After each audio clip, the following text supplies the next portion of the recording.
Athaliah is a character whose story deserves to be told with detail and accuracy. Daughter of Jezebel and King Ahab of Israel, Athaliah carries with her lineage the influence of one of the most sinister families in biblical history, Jezebel, her mother. Jezebel is often remembered for her idolatry and opposition to the prophets of God, while Ahab is known for his tumultuous reign, tyranny, and murders. Both are considered among the worst and most cruel figures in biblical accounts. Athaliah's connection to the royal house of Judah came through her marriage to Jehoram, son of King Jehoshaphat of Judah. This union was part of a political strategy to strengthen alliances between the kingdoms of Israel and Judah.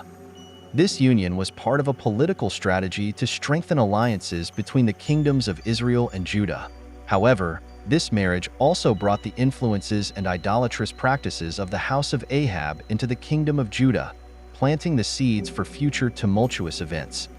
The kingdom of Judah, planting the seeds for future tumultuous events, Jehoram, influenced by Athaliah, turned away from the teachings of God and followed the idolatrous ways of his wife, which led to a reign marked by idolatry and injustice.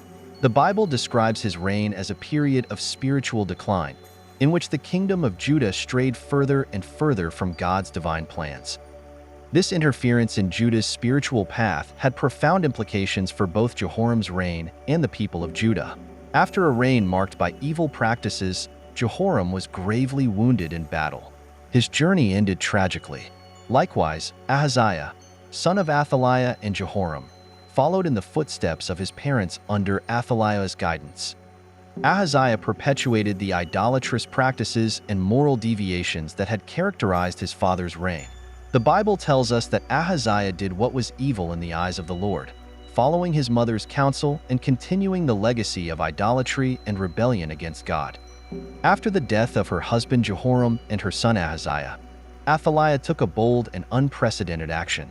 She ascended to the throne of Judah, becoming the only woman to reign over this kingdom.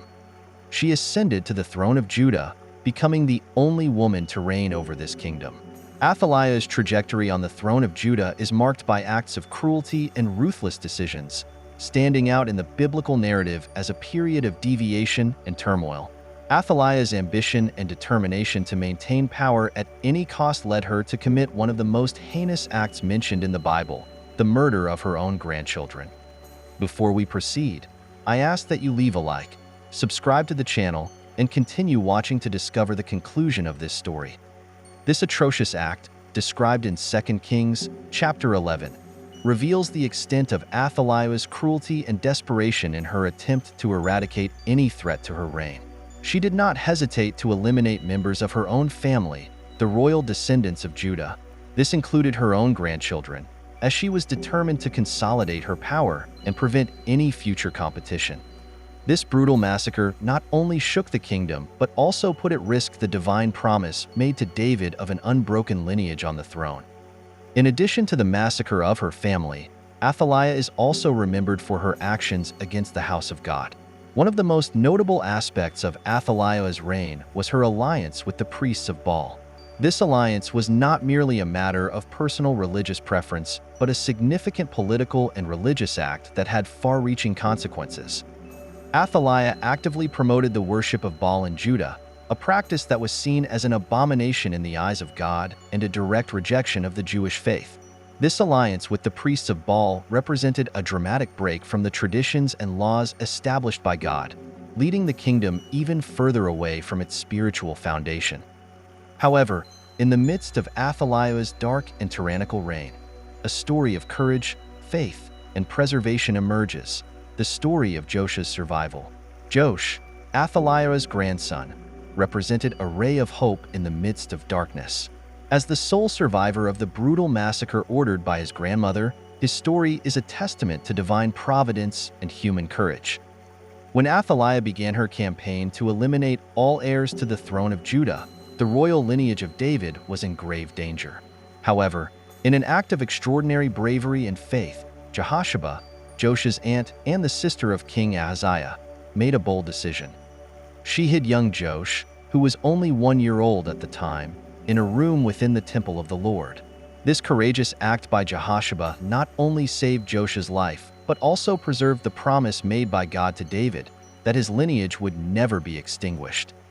For 6 years, Joash remained hidden in the temple of the Lord under the care of Jehoshaphat and loyal priests. This period of concealment was crucial not only for Joash's safety, but also for the preservation of Judah's future. While Athaliah reigned over the kingdom, unaware of the legitimate heir hidden within the very temple, the lineage of David remained alive, waiting for the right moment to emerge. The story of Joash's survival reaches its climax in a bold and decisive move to restore David's lineage to the throne of Judah. This episode, marked by the revolt led by Jehoiada the priest, is one of the most dramatic and significant moments in biblical history. Symbolizing the restoration of order and proper worship in Judah, Jehoiada, a priest of courage and vision, recognized the importance of upholding God's divine promise to David. He organized a conspiracy to overthrow Athaliah and re-establish the Davidic lineage. Jehoiada gathered the captains, the Karites, the guards, and all the people of the kingdom, forming an alliance to support young Joash. With a mixture of cunning and bravery, Jehoiada kept Joash hidden until the right moment, preventing Athaliah from discovering his plan. The uprising occurred when Jehoiada presented Joash, then 7 years old, to the people of Judah and proclaimed him king. The Bible describes this moment in great detail in 2 Kings, chapter 11. Then Jehoiada brought out the boy, placed the crown on him, and presented him with the royal insignia. They gave him the law and proclaimed him king, anointed him, clapped their hands and shouted, "Long live the king!" Jehoiada and the conspirators took strategic measures to ensure Joash's safety, positioning guards around the temple and arming them to protect the young king. The proclamation of Joash as king was a moment of great celebration and relief for the people of Judah. The people rejoiced and applauded, sounding trumpets and singing. Their expression of joy marked the restoration of the Davidic lineage and the end of Athaliah's tyrannical reign. The final chapter of Athaliah's reign unfolds with drama and poetic justice, marking the end of a period of tyranny and the re-establishment of the Davidic lineage. Athaliah's reaction to Joash's ascension and the subsequent downfall of her reign are described in detail in the Bible, offering a powerful conclusion to her tumultuous story.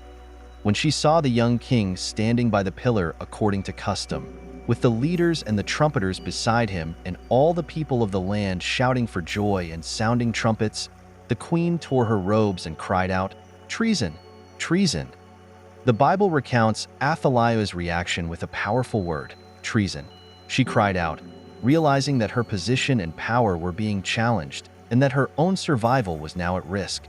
However, the course of events had already been sealed. Jehoiada the priest ordered that Athaliah be removed from the temple and executed. This act was not only a response to her usurpation of the throne and the massacre of her grandchildren, but also a symbolic rejection of the idolatrous practices and injustices she had brought to Judah. Jehoiada then loudly commanded, "Do not kill her in the temple of the Lord. Take her outside and kill her there." The execution of Athaliah away from the temple symbolized the restoration of order and proper worship in Judah, and with her death, her tyrannical reign came to an end. This event marked a turning point for the kingdom of Judah, allowing the nation to begin the process of healing and restoration. Joash's ascent to the throne, under Jehoiada's guidance, promised a return to the practices and beliefs established by David and Solomon, along with a renewal of Judah's covenant with God. The story of Athaliah, intertwined with moments of tyranny, intrigue, and restoration, offers profound spiritual lessons. Athaliah, influenced by the idolatry and immoral practices of her mother Jezebel, exemplifies the devastating consequences of straying from God's ways. The courage of Jehoshaphat in hiding Joash and the strategic leadership of Jehoiada are inspiring examples of faith and bravery in the face of danger. They remind us that even in times of great adversity, faith in God and the courage to act according to righteous principles can lead to extraordinary outcomes. The conclusion of Athaliah's story is a significant moment in the biblical narrative. After 6 years of tyrannical reign, Athaliah was deposed and executed by order of the priest Jehoiada. This act was not only a response to her usurpation of the throne and the massacre of her own grandchildren, but also a symbol of the rejection of the idolatrous practices and injustices she had brought to Judah. The story of Athaliah offers us several important spiritual lessons. It exemplifies the devastating consequences of straying from God's ways and the importance of just and courageous leaders who uphold faith and justice.